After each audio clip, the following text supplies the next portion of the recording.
It's 5:30 a.m. on a Saturday and the house is still dark. The only sound is the soft clicking of gears as James carefully wheels his bike through the hallway, trying not to wake anyone. He's off for another weekend ride, a grueling 100-mile journey he's been planning all week. His wife Sarah stirs as she hears the front door click shut. She glances at the clock, rolls over and closes her eyes, pretending it doesn't bother her. This is just the routine now. Every Saturday, every Sunday, James is gone before sunrise and returns long after lunch. The kids, Emma and Jake, have stopped asking if their dad will be around for breakfast. They already know the answer. James thinks he's doing what's best for everyone. "I need this," he told Sarah once when she finally confronted him. "Cycling is my escape. It's my time to unwind." And sure, James is healthier than he's ever been. He's fit, focused, and full of energy when he's on the bike. But when he's home, he's absent. Physically present but emotionally checked out.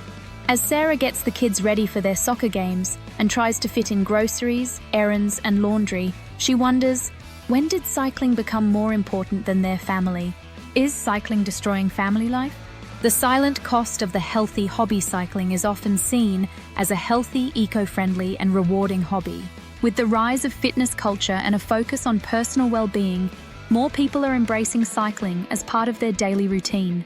However, beneath its positive image lies a growing concern. For many families, cycling is becoming an all-consuming hobby that is straining relationships, taking up precious time, and draining family resources. When a hobby becomes an obsession, what begins as a simple weekend ride for fun or fitness can quickly spiral into something much more demanding. For serious cyclists, training and long-distance rides require substantial time commitments, often several hours at a stretch. It's not just the weekend anymore. Weeknights are taken up by training sessions, and entire weekends are blocked out for endurance rides or cycling events. For families, this means less time spent together. Partners and children are left to manage daily responsibilities while the cyclist is off riding.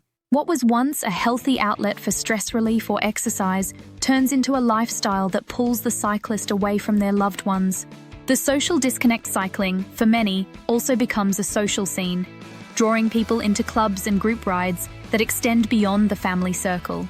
Cyclists form close-knit bonds with fellow riders, often spending more time with them than with their families. Group rides, races, and cycling meetups replace family outings, creating a gap between the cyclist and their partner or children. This growing divide can lead to resentment.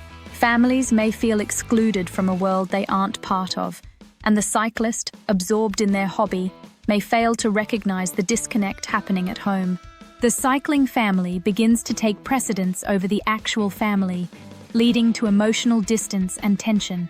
Financial strain and prioritization cycling isn't just time-consuming, it's expensive. High-end bikes, maintenance, gear, and event fees add up quickly, often draining family finances. What starts as a reasonable expense for a bike and helmet can escalate into thousands of dollars for upgrades, gear, and travel to races. This financial strain can lead to arguments within families, especially when it's perceived that the cyclist is prioritizing their hobby over the family's broader financial needs, such as savings or vacations. For many families, this can become a tipping point. When resources are funneled into the cyclist's passion, it can lead to frustration and resentment. Family members may feel neglected or undervalued as they watch one person's hobby take precedence over shared financial goals. Escapism. Disguised as wellness, cycling culture often promotes the idea of personal fulfillment and self-care, which can encourage cyclists to spend even more time and energy on the sport. While fitness and personal well-being are important, the hobby can become a form of escapism. Cyclists may rationalize their time on the road as necessary for their mental and physical health, but this can mask the fact that they are avoiding family responsibilities or emotional challenges at home. The pursuit of personal goals, like completing a century ride or improving race performance, becomes a justification for spending increasingly more time away from the family. Over time, this pattern can erode relationships, with partners feeling sidelined and children competing for attention. What was once a healthy outlet for stress relief becomes a source of tension and strain within the household. Finding balance or losing it.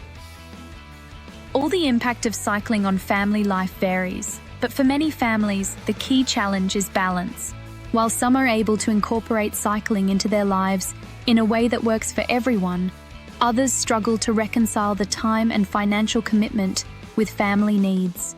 The cyclist's passion often creates an imbalance, where the hobby consumes the individual at the expense of family harmony.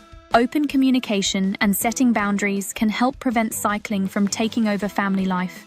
Some families find ways to participate together in rides, while others negotiate specific times for cycling to ensure it doesn't overshadow other commitments. However, without this balance, cycling can quietly erode the family dynamic, leading to distance, resentment, and in extreme cases, even the breakdown of relationships. The silent cost of cycling isn't inherently destructive, but for people like James, it becomes more than just a hobby. It becomes a way to escape, to avoid the messiness of real life and real relationships. For every rider out on the road, there's a family waiting at home, wondering when they'll be chosen again. In the end, the real question isn't whether cycling is destroying families. It's whether cyclists are willing to admit that their passion, when unchecked, comes at a cost. James had to make a choice.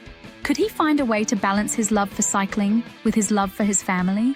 Or would he continue to drift away, lost in a world of endless rides and personal goals? Some families manage to strike that balance.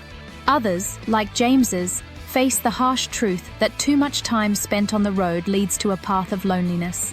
For Sarah and James, that ride had gone too far, and only time would tell if they could ever get back to where they started. If you found this discussion on cycling and its impact on family life thought-provoking, don't forget to hit that like button. It really helps the channel grow. And if you want to stay updated with more content like this, be sure to subscribe and turn on notifications so you never miss a video. Also, we'd love to hear your thoughts. Drop a comment below. Do you think cycling is taking up too much time?